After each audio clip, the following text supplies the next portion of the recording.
सो hey guys, क्या आपको पता है कि गंगाधर ही शक्तिमान है? वेट वीडियो छोड़ के मत जाना, मैं बस मजाक कर रहा हूँ। मैं आज आपको ये बताने नहीं आया हूँ कि गंगाधर ही शक्तिमान है। जहाँ पे हम सारे सुपर हीरो फैंस बेसब्री से डॉक्टर स्ट्रेंज 2 का इंतजार कर रहे हैं, वहीं आज शाम को एक धमाका होता है, बहुत बड़ा धमाका। सोनी पिक्चर्स इंडिया की तरफ से हमारे इंडिया का सबसे पहला सुपर हीरो, जिसे हम सब 90s के किड्स देखकर बड़े हुए हैं, यानी कि शक्तिमान, उसकी मूवी की अनाउंसमेंट की है एक टीजर के जरिए सोनी पिक्चर्स इंडिया ने। जैसा कि मैं आपको बता दूं कि हमारे मुकेश खन्ना सर, जिन्होंने ओरिजिनल टीवी सीरीज में शक्तिमान का रोल प्ले किया है, शक्तिमान के राइट्स भी उन्हीं के पास हैं। दरअसल शक्तिमान के निर्माता भी वही हैं। जब शक्तिमान टीवी पर आना बंद हुआ और इसकी कहानी उस समय कंप्लीट नहीं हुई थी एक तरह से, तो अक्सर शक्तिमान के फैंस मुकेश खन्ना जी से कहते रहते थे कि शक्तिमान को वापस लाइए। उन्होंने कई बार शक्तिमान को टीवी स्क्रीन पर वापस लाना चाहा एज अ न्यू शो, जिसके लिए उन्होंने हमारे सो कॉल्ड बॉलीवुड के कई सारे प्रोडक्शन हाउस से बात की, लेकिन उन्होंने भी मना कर दिया। उन्होंने कई सारे टीवी चैनल से भी बात की,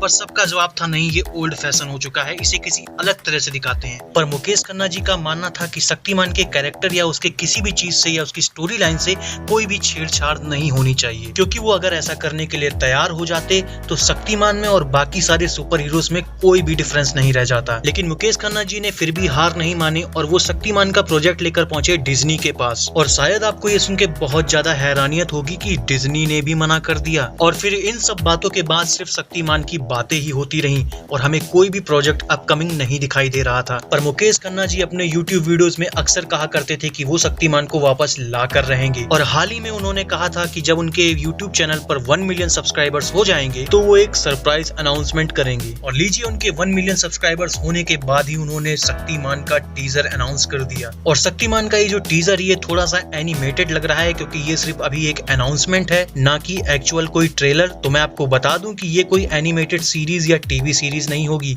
ये एक मूवी है। और जैसा कि मुझे लग रहा है तो ये शायद सिंगल मूवी नहीं होगी, ये एक ट्रियोलॉजी होगी, जिसे Sony Pictures India and Mukesh Khanna sir की कंपनी भीष्म इंटरनेशनल मिलकर बना रहे हैं। आज जैसे ही मैंने ये टीजर देखा, मैं सच में खुशी से पागल हो गया था। और इतनी खुशी के साथ मुझे एक राहत की बात भी लगी कि इस प्रोजेक्ट के ऊपर सोनी पिक्चर्स ने अपना हाथ रखा है, ना कि हमारे बॉलीवुड के किसी प्रोडक्शन हाउस ने, जिसकी वजह से हमारी एक्सपेक्टेशंस काफी ज्यादा हाई हो जाती हैं इस मूवी से। फिलहाल तो हमें नहीं पता कि इस मूवी में कौन शक्तिमान का रोल प्ले करेगा, क्योंकि बस ये अभी अनाउंसमेंट है। लेकिन जो बातें सोर्सेस से पता चल रही हैं, ये इंडिया की अभी तक की सबसे big budget super hero movie होगी। इस छोटे से अनाउंसमेंट टीजर में हमें कुछ चीजें भी दिखाई जाती हैं। में से सबसे पहला है शक्तिमान का सूट। हमारे नए शक्तिमान का सूट कैसा होगा, उस डिजाइन को यहाँ पर रिवील किया गया है। और उसके साथ ही हमें गंगाधर का चश्मा एंड कैमरा भी देखने को मिलता है। इस अनाउंसमेंट से मैं तो काफी ज्यादा खुश हूँ। ये टीजर हमारे इंडियन सुपर हीरोज एंड उनके फैंस की एक होप को बढ़ाता है और इंडियन सिनेमा के एक बेबी स्टेप को रेवोल्यूशन की ओर बढ़ते हुए दिखाता है। आपको ये टीजर देखकर कैसा लगा, कमेंट करके जरूर बताइएगा। क्या आपको अपने बचपन की याद आई या नहीं? मुझे तो आ गई थी। बाकी आने वाली इस मूवी से related updates and super hero movies and reviews के लिए चैनल को सब्सक्राइब कर लेना।